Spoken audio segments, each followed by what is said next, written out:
ছয় দ্বারা বিভাজ্য সংখ্যা কাকে বলে?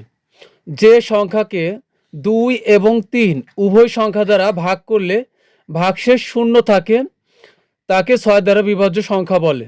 যেমন 6, 12, 18, 24, 30, 36, 42 এবং আরও অনেক সংখ্যা আছে যে সংখ্যাগুলোকে আমরা 2 এবং 3 উভয় সংখ্যা দ্বারাই ভাগ করতে পারি এবং ভাগ করলে ভাগশেষ শূন্য থাকে, তাই এরা সবাই 6 দ্বারা বিভাজ্য সংখ্যা।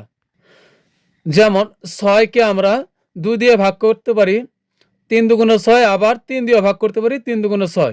12কে ভাগ করতে পারি 2 দ্বারা 6 দুগুণে 12, আবার 3 দিয়েও আমরা ভাগ করতে পারি 3 4 12। 18কে ভাগ করলে 2 দিয়ে ভাগ করলে হবে 9 দুগুণে 18, আবার 3 6 18। 24কে আমরা 2 দিয়ে ভাগ করতে পারি 12 দুগুণে 24, আবার 3 দিয়ে ভাগ করতে পারি 3 8 24। এমনিভাবে আমরা 30, 36 এবং 42 এবং আরও অনেক সংখ্যা আছে যেগুলোকে আমরা 2 এবং 3 উভয় সংখ্যা দ্বারাই আমরা ভাগ করতে পারি।